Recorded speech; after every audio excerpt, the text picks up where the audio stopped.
Hey guys, so got a cool video here. Hey, many of you guys been asking me questions about the various ways you can keep your PC cool. So I want to bring you a quick video on benchmarking a cooler that I currently use in my system, which is the NZXT Kraken X61. This is a cooler that I bought. It's an AIO or an all-in-one unit, and I bought this as soon as I built this machine here behind me and started out with that. So I want to bring you a quick video on overclocking that and some of the performance aspects and what to look out for if you're going to buy an AIO unit. In a future video, I want to bring you some comparisons against the NZXT Kraken X61 versus some other AIO units out there on the market, and what you'll probably find, as well as some air-cooled units and such there like as well.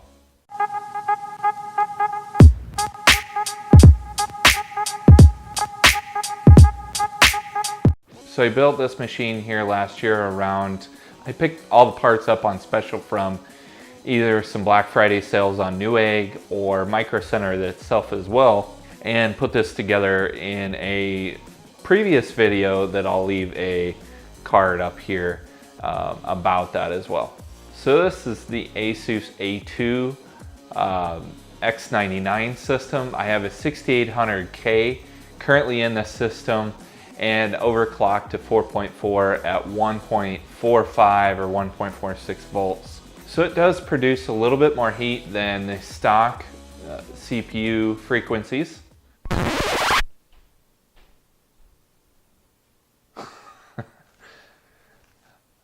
Enjoy it when people walk around upstairs.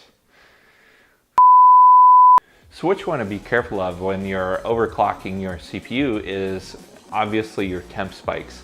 And your temp spikes you want to make sure of with a good cooler that you're not exceeding anything there and frying your CPU. Most CPUs will reach a point of thermal throttling before they reach the point of meltdown or even shutdown. So if you have a air-cooled unit, maybe you have a stock CPU fan and that's really not keeping up, you'll see that performance start bottlenecking or throttling just because of that alone. So you really want to use a good air-cooled unit, or better yet, an AIO unit. An AIO unit is an all-in-one water cooling unit, and you could even go as far as making your own custom loop as well. Enough of that, let's get right on into performance testing this Kraken X61 AIO unit. See how it is performing at 4.4 gigahertz at the 1.46 volts. All right guys, here, so you can see my idle temps. I've already started up Grand Theft Auto here, but I have real temp running with my current temps minimums at like 27C at the very lowest across my cores.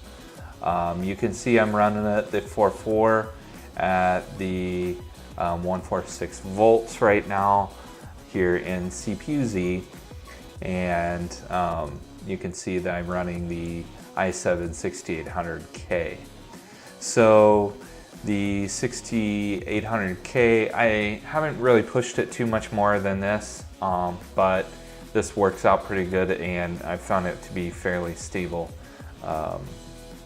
But anyhow, right now I've already got Grand Theft Auto started up, and what I'm gonna do is I'm gonna use the benchmark tool in that, and then I might jump into some gameplay for a little bit just to run the load and have it, do a typical gaming load. You could use Prime 95 or some of those tools that really stress the CPU really hard, but I think those are a little unrealistic as far as how much they actually stress the CPU. So anyhow, I think we'll go ahead and get right on into things here. Full screen, 144 hertz. MSAA, where we'll turn up to 2 on. VSync is on. We'll turn most of our settings on very high. And then we're gonna run a benchmark test here.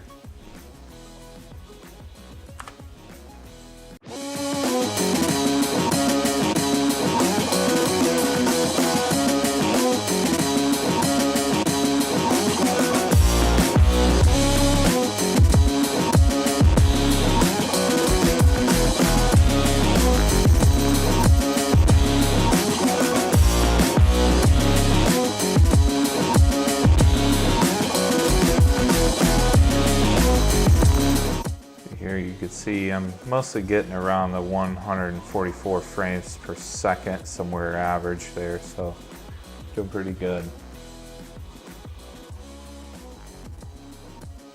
Just gonna let this run for a while, and we'll come back to it and see how this looks after we have played for a little while.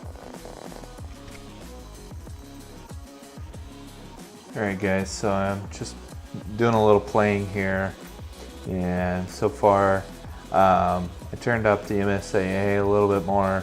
We're getting around 103 to 98 frames per second, somewhere in there. It looks like actually our max is 111 and our min is 26. Average FPS is 92, so pretty decent on this machine. Our CPU temps are running around 46 to 50 C right now, so doing quite well under this kind of load. So I'm just kind of screwing around here on GTA 5. I'm not really after anything particular. Alright guys, so after about a half-hour session of playing GTA 5, we ended up ranging from 59C down to 53C on our max temps, so not really too bad, with a minimum temp range of 28 to, or 30 to 27 looks like, so really not bad at all. Alright guys, here, so I don't know if you can see this really well, but right now my CPU temp is at 37C. So right now that's what I've been idling here for about 11 minutes now. I'm using hardware Info 64, if you can tell that, and then watching here with CPU Z. CPU Z is just confirming I'm at a 1.46 volts overclock at a 4.4 core speed here. So I've got this overclocked just a bit, and I've found these overclocks pretty stable for this i7-6800K. So you can maybe get these temps up, or the clocks up a little higher, but then you're gonna start suffering with temps and potentially gross instability. So I found this pretty stable and gonna stick with that for now. So anyhow, what we're gonna do is start up ASUS 64. I just have the trial version at the current moment. At some point I'll get this paid for, and so I can get you guys a little bit better graphics here, but what we're gonna do is bring up the system stability test and just run a stress cache, stress FPU, and the CPU. So we're just gonna run those, no system memory. We're just strictly seeing what goes on here. So what I'm gonna do is, again, gonna minimize that so we can watch everything all at once here.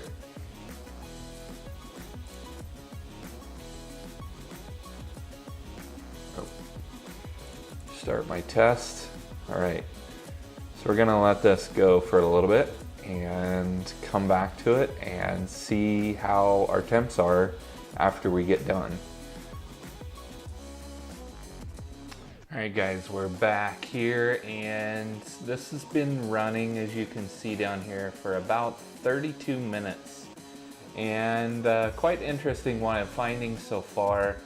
This is the first time I've actually ran a stress test after getting this machine up and running, but it appears really, and I've done a few light stability tests just to make sure my overclocks are fine, but I really haven't paid much attention to the temps, and other than making sure the average temps don't get too high, obviously.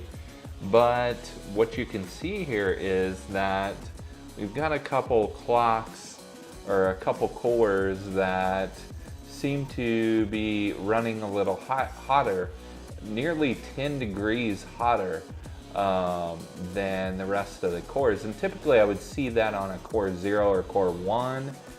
Your first two cores, maybe, you know, most of the load's going to go to those cores, but in this instance, this, you know, stability test tries to stress all cores equally, and it appears that a couple of those more later on cores, being a 6-core processor, it is quite a bit higher than the rest of them. So most likely the case for that is improper thermal paste application. So maybe there's a slight bubble in the thermal paste. Maybe it didn't make a good connection between the cooler and the chip itself. So most likely what I'll try to do here is take this cooler off and clean off the thermal paste and reapply it and see where we get. Now I'm not going to do that on this video because that's going to get quite long, but I did want to breach that topic just in case you guys out there are, you know, new to building systems, or maybe you just are new to you know, really overclocking your machine, or even testing things like this. So really helpful to understand what's going on and why. And so, you know, just having a more even temp range across those, I'm going to try to shoot for. Now you may not always get perfect, but you can try to shoot for that, and 10 degrees is quite a bit of a difference. So my strong intuition here is that I need to reapply that thermal paste and get this fixed. Alright guys, so in a later video what I'm going to bring to you is the testing and comparison of this CPU cooler versus a couple others I have. I have a new deep cool cooler that I'm going to show you guys in a later video, as well as an air-cooled unit from CryoRig. So I want to show you the differences and comparisons. So we'll take out the outliers to use in my comparison in later videos. In this instance, since I do have a thermal paste issue potentially, and I will confirm that as well. But if you guys have any thoughts, comments you would like to leave me, leave those in the description down below. But please like this video as well as hit the subscribe button along with that bell notification. So anyhow guys, hope you enjoyed the video, and we will catch you on the next one.